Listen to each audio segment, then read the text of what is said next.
Bonjour à tous et bienvenue dans Un cœur qui écoute, votre émission de spiritualité. Aujourd'hui, nous avons le plaisir de recevoir Pierre Alban Delannoy. Bonjour Pierre Alban. Bonjour. Alors, vous avez été étudiant, révolutionnaire, ouvrier, instituteur en ZUP, agrégé de lettres, enseignant en sciences de l'information et de la communication à l'Université de Lille. Et là, vous venez de publier chez Salvator un livre intitulé « De Mao à Jésus, itinéraire spirituel d'un ancien gauchiste ». C'est un itinéraire qui vous a vu passer d'un engagement radical dans la gauche prolétarienne des années 70 à un autre choix de vie radical lui aussi, la vie dans une petite communauté de laïcs cisterciens à Clairvaux dans l'Aube. Alors vous allez nous raconter ce parcours et cette conversion juste après nous avoir lu un extrait de texte de votre choix.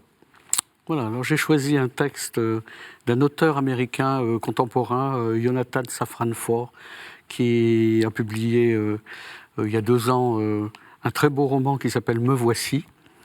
Et bon, sans rentrer dans le développement du sujet, le prétexte du texte, le jour de sa bar mitzvah, le jeune héros du roman, devant sa famille, fait le commentaire d'un texte de la Genèse, texte qui est très connu, qui est le combat que Jacob mène avec l'ange. On dit que c'est peut-être même Dieu qui combat avec Jacob. Et l'ange lui dit Jacob, maintenant on ne t'appellera plus Jacob, on t'appellera Israël, ce qui signifie qu'il lutte avec Dieu. Alors c'est le commentaire de ce passage-là, donc tiré du roman. Israël, la terre ancestrale des Juifs, signifie littéralement « qui lutte avec Dieu ». Pas qui loue Dieu, ni qui révère Dieu, ni qui aime Dieu, pas même qui obéit à Dieu. En fait, c'est le contraire de qui obéit à Dieu. La lutte n'est pas seulement notre condition, c'est notre identité, notre nom. Mais qu'est-ce que la lutte ? Il y a la lutte gréco-romaine, le catch, le bras de fer, le sumo, la lucha libre, la lutte des idées, la lutte de la foi. Elles ont tout un point commun, la proximité. On ne garde que ce dont on refuse de se séparer. La proximité, il est facile d'être proche, mais presque impossible de le rester. Regardez nos amis, regardez nos loisirs, même nos idées. Ils sont proches, parfois si proches qu'on croit qu'ils font partie de nous, et puis un jour, ils ne le sont plus. Ils s'éloignent. La seule façon de les garder, c'est de les empêcher de bouger, de lutter avec eux, de les mettre à terre, comme l'a fait Jacob avec l'ange, et de refuser de s'en séparer. Ce pourquoi nous ne luttons pas nous échappe. L'amour n'est pas une absence de lutte, l'amour est la lutte même. Alors la lutte, forcément c'est un mot qui vous correspond un petit peu, oui. Parce que ça ne se voit pas forcément aujourd'hui, où vous parlez avec une voix plutôt douce, vous avez l'air plutôt paisible et votre regard ne lance pas des éclairs. Mais ça n'était pas comme ça il y a quelques années, notamment dans les années 70. Vous étiez plutôt un peu comme Zeus avec les éclairs dans la main, vous aviez envie de tout casser. Oui, j'ai fait partie d'un mouvement maoïste, même si notre maoïsme était un peu anarchiste en même temps, qui s'appelait la gauche prolétarienne, donc un mouvement assez radical qui voulait faire la révolution et qui... et de la bonne manière. Et de la bonne manière... marxiste-léniniste. Marxiste-léniniste. À l'origine, quoi. Vraiment le retour au marxisme-léninisme, absolument. Et donc... la gauche prolétarienne, c'est en 68, ça se passe en 68, elle naît en août-septembre 68, donc après le mouvement étudiant, et elle fait en quelque sorte le constat que la révolution étudiante, c'est pas important, c'est pas ça l'important. L'important, c'est de préparer la révolution, donc avec le peuple. Et il s'agit de se mettre au service du peuple. Et d'ailleurs, si j'ai rejoint ce mouvement, c'est parce que le slogan de la gauche prolétarienne, au moins dans les tout premiers mois, c'était « servir le peuple ». Et ça avait aussi, ça faisait écho un peu avec mon éducation chrétienne, dont il faudra que je dise quand même un mot tout à l'heure. Je sais pas. Dites-le maintenant. Oui, en fait, avant d'être maoïste, je reçois une éducation chrétienne assez forte. Mes parents sont des pionniers de la JOC avant-guerre. Donc, dans le Nord ? Dans le Nord, oui. Je suis né dans le Nord, je suis né à Tourcoing, dans un milieu modeste. Enfin, et donc, mes parents nous éduquent chrétiennement, mais aussi avec cette fibre particulière qui est l'action catholique. Oui. Et moi-même, je vais adhérer à la JOC, à la GEC. Bon. Et il y a quand même, à l'époque, en tout cas, pour moi, c'est comme ça que je l'ai vécu, une espèce de confusion qui naît entre le message évangélique et l'action sociale et politique. C'est un peu comme si on disait que les béatitudes, on peut les réaliser politiquement aujourd'hui même. Et donc, bienheureux les pauvres, ça voulait dire un peu pour nous, rejoignons les pauvres et faisons avec eux le changement de régime qui s'impose. Alors, ce qui est impressionnant quand on lit votre livre, c'est ça, c'est que c'est pas je suis assis tranquillement à ma table ou dans un square, sur un banc, à réfléchir en tant qu'étudiant et à se dire ouais, il faudrait faire ci, il faudrait faire ça. C'est que vous y allez en fait au charbon. Oui. Je ne sais pas comment on a réagi à la maison quand vous avez dit que vous rentriez un petit peu là-dedans. Ça a dû être un petit peu chaud. Un peu chaud, mais mes parents ont quand même été très ouverts. Et ils le vivaient un peu comme une expérience, même si c'était pas... Vous lâchez vos études. Oui.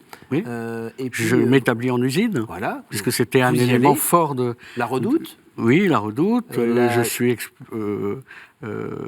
expulsé de la Redoute. Ensuite, la Lénière, à la Lénière de Roubaix. Voilà. Oui. Donc, vous allez avec les ouvriers sur le terrain pour travailler tous les jours. J'imagine que vous avez quand même derrière la tête de leur fournir un bâton de dynamite et des allumettes quand même pour tout faire péter. Oui, enfin, c'est peut-être pas à ce point-là, mais en tout cas, on est là pour mettre le feu à la plaine, comme dit le président Mao, c'est-à-dire pour faire bouger les choses, mener des actions dures, des grèves qui remettent en cause les conditions de travail, mais aussi l'autorité des chefs. Enfin, vous vous faites arrêter pour ça quand même? Oui, je fais 3 mois de prison. Pour vos idées? Oui.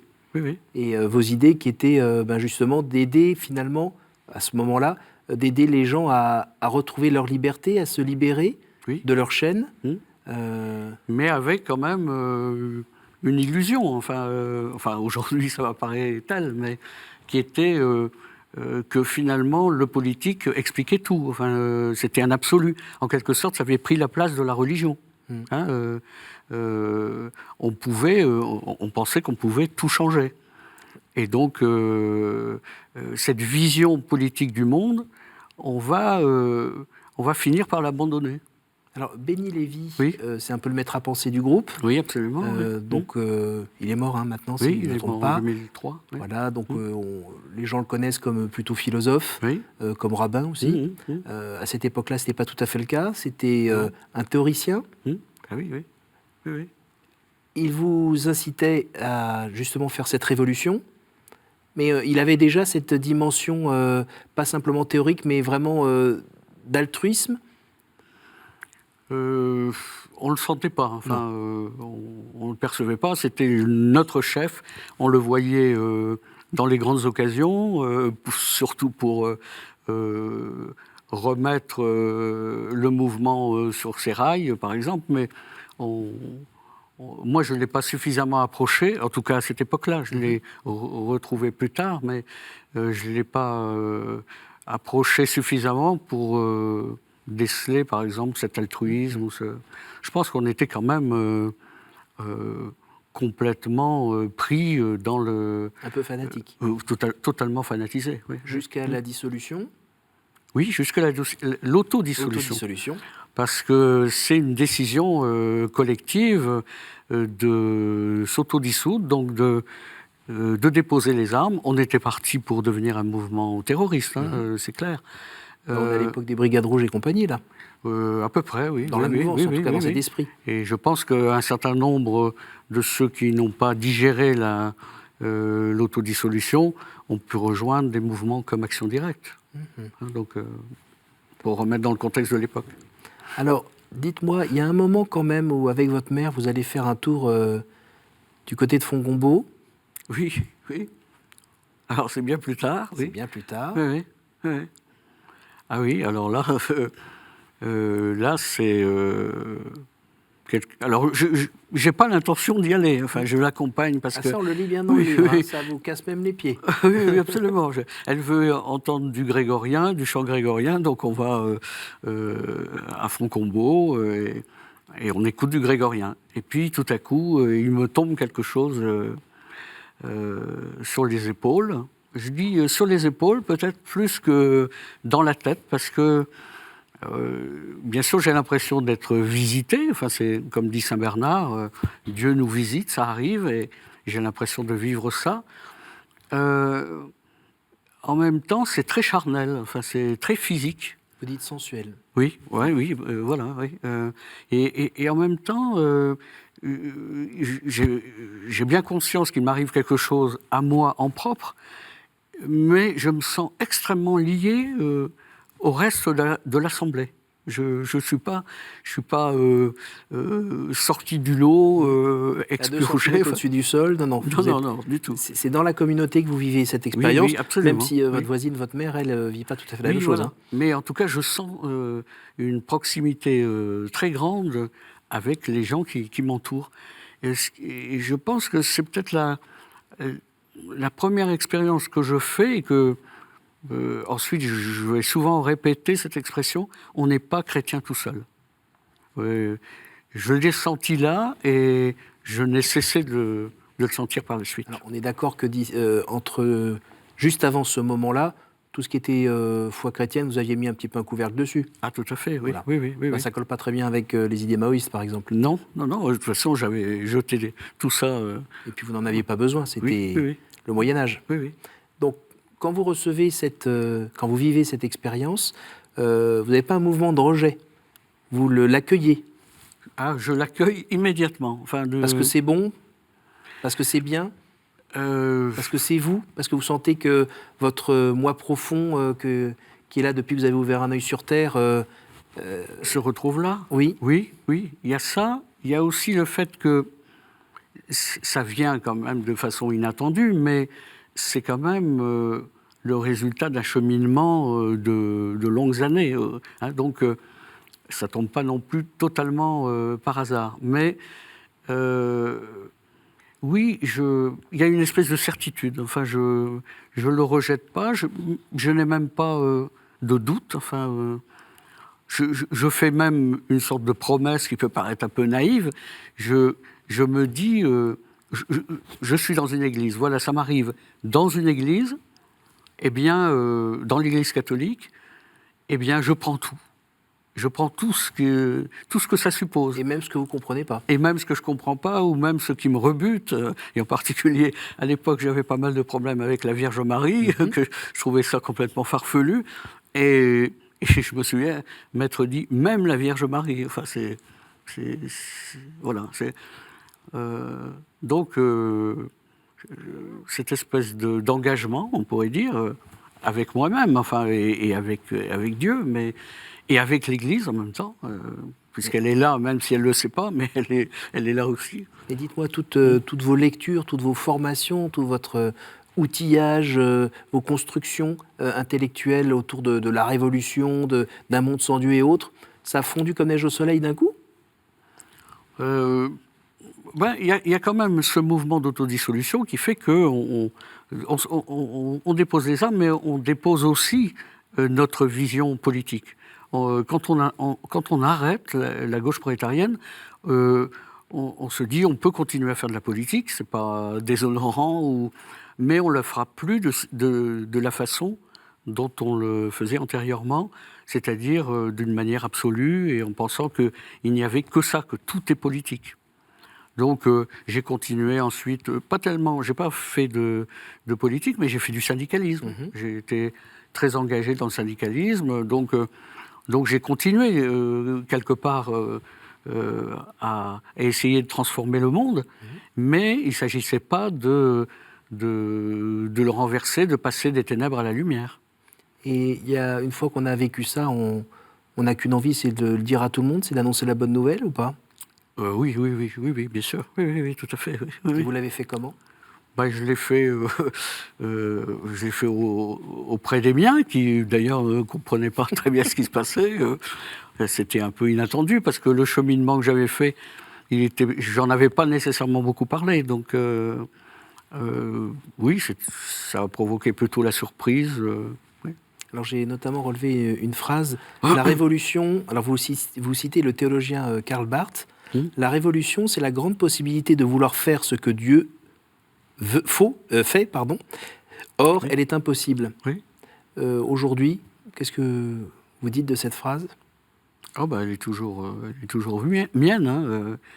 Je pense que on peut voir aujourd'hui dans la rue, à Paris ou ailleurs, des gens qui peut-être cherchent Dieu par le moyen de la violence. Peut-être qu'ils cherchent quelque chose qui va résister à leur action violente. Il y a peut-être même, un désir de spiritualité là-dedans. Moi, l'ayant vécu de cette manière, je peux penser que parmi ceux qu'on voit aujourd'hui dans la rue casser du flic, il y a peut-être ça, il y a peut-être cette attente-là. Alors ce que vous dites aussi dans votre livre, c'est cette expérience que vous avez vécue à Fontcombault, vous avez essayé de la revivre dans votre paroisse et ça a un peu moins marché. Dans d'autres aussi, vous êtes retrouvé un petit peu avec cette impression, ce ressenti, sans juger les personnes, mais tout ça, ça dormait bien et que, voilà, on allait à la messe régulièrement, on était dans les clous, on était fidèles à notre fidélité, en gros, mais qu'il n'y avait plus cette étincelle du message évangélique reçu en pleine poire et qui change complètement la vie et tous les jours. Oui. Bon, je pense que ça, c'est fréquent chez les convertis. Oui. Donc, il y a une sorte de radicalité aussi. Et donc, on veut retrouver la force de ce qu'on a vécu dans l'église de son quartier ou à sa paroisse. Et généralement, on ne la retrouve pas. Donc, je me suis mis en quête. J'ai essayé de trouver un lieu d'église où je pouvais retrouver la chaleur et puis l'espérance de ma conversion. Et je l'ai trouvé dans une paroisse tenue par une communauté qu'on appelle la Fraternité des Parvis, qui existe dans quelques villes, plutôt dans le nord de la France, mais je pense aussi dans la région parisienne. Et cette fraternité, cette communauté de vie, faisait surtout de l'action sociale, d'ailleurs. Ils étaient très proches des démunis. C'est à Lille, à l'église Saint-Maurice de Lille. Ça existe toujours. Et il y avait une liturgie absolument exceptionnelle, extraordinaire, mais pas une liturgie... Bon, d'abord, il y avait des très beaux chants, enfin, il y avait des temps de silence très, très, très profonds, mais c'était nourri, on sentait que c'était nourri de la vie de la fraternité et de ce travail social, justement, qui était mené le reste de la semaine. D'accord. Et donc, ça, c'était mon premier port d'attache. Et là, j'ai rencontré des laïcs cisterciens, des gens qui un jour se sont mis à expliquer qu'on pouvait être cistercien sans être moine, tout en vivant dans le monde. Et ça m'a intéressé. J'ai d'abord eu un petit mouvement de recul en me disant je ne vois pas du tout quelle forme ça peut prendre.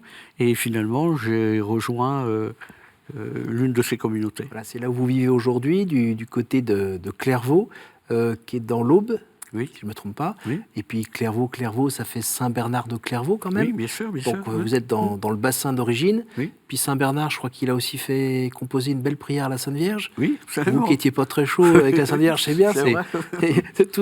La boucle est bouclée. Oui. En quelques mots, racontez-nous ce que vous vivez là-bas.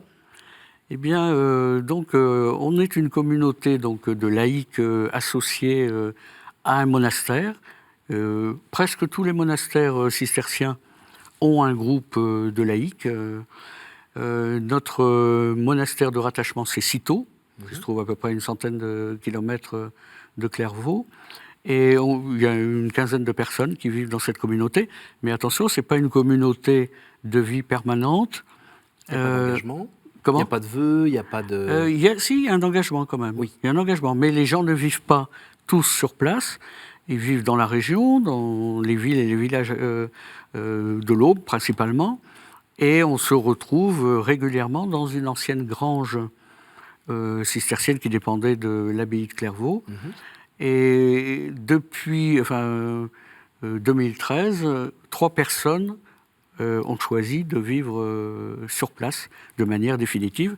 Et voilà, c'est ce qui m'est arrivé. Vous êtes retraité, oui. Donc pas complètement retraité là-bas parce que j'imagine qu'il y a des travaux dans tous les coins. Oui, oui. Voilà, le toit, les murs, le jardin et tout ça, c'est pour vous. Il y a des temps de prière réguliers tous ensemble.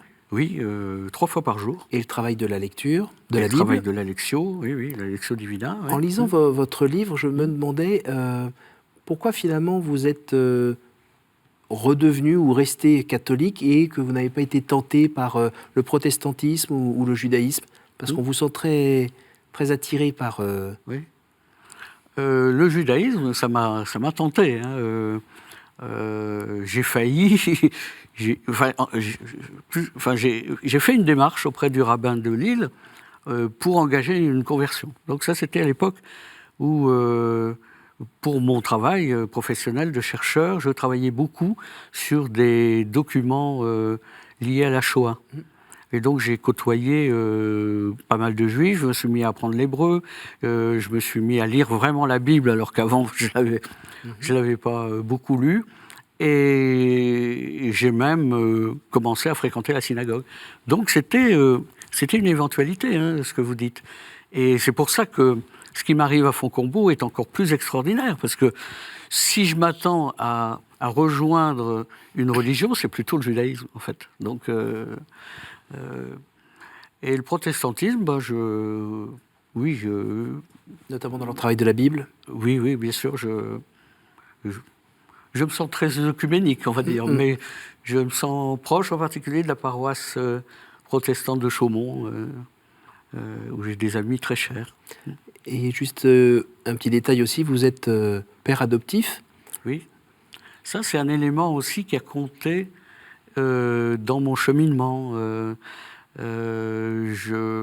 Depuis que j'avais fait de la prison, j'étais resté très lié au monde carcéral et donc, allant aux États-Unis, parfois pour mon travail, j'étais attentif à tout ce qui se faisait auprès des condamnés à mort. Oui. Donc, je me suis engagé là-dedans. Et j'ai d'abord établi des relations épistolaires avec des prisonniers. Et puis l'un d'eux, David, un jour m'a demandé que je sois son père adoptif. Vous le racontez très bien dans le livre avec cette demande qui appelle une première réponse chez vous qui s'appelle non, voilà, et puis finalement qui devient un oui parce que il est venu vous bousculer, il est venu vous chercher et finalement dans votre logique depuis le départ, vous êtes toujours le même. Finalement, il faut lutter contre ce premier mouvement de non pour aller à la rencontre, créer quelque chose, vivre quelque chose. J'invite les téléspectateurs à le lire dans votre livre parce que c'est vraiment très, très bien détaillé et ça pourrait donner des idées à d'autres de se laisser en vrai bousculer. Oui. Et un peu plus loin que juste par une lecture. On arrive déjà à la fin de cette émission. Je vais vous poser nos 3 questions rituelles. Quel conseil donneriez-vous à quelqu'un qui vous dirait « j'ai envie de rencontrer Dieu, par quoi dois-je commencer ?» Eh bien, je pense qu'il faut d'abord aller le chercher. Enfin, il ne vient pas tout seul. Donc, voilà, il faut prendre là où on pense qu'il peut se trouver, aller y voir. Quel est votre héros, votre saint, la personne que vous trouvez admirable ? C'est pas un saint, c'est pas un héros, c'est mon fils. Au jour du jugement, qu'aimeriez-vous que Dieu vous dise, Pierre Alban ? Oh bah ça, j'en sais strictement rien. Je ne vais pas répondre parce que j'en sais rien. Merci beaucoup. Merci d'être venu nous raconter et nous mettre aussi un peu l'eau à la bouche parce que j'invite les téléspectateurs à aller justement lire votre livre « De Mao à Jésus, itinéraire spirituel d'un ancien gauchiste » chez Salvatore. Un livre de réflexion, de cheminement qui prend le temps. On sent que c'est ça, votre cœur, votre réflexion, tout ça se nourrit, avance vers Dieu tout simplement, un peu plus chaque jour. Merci beaucoup d'être venu, merci à vous tous pour votre fidélité. Si vous voulez revoir ce programme et surtout le partager autour de vous, un site www.ktotv.com. Merci à vous tous pour votre fidélité et à la semaine prochaine.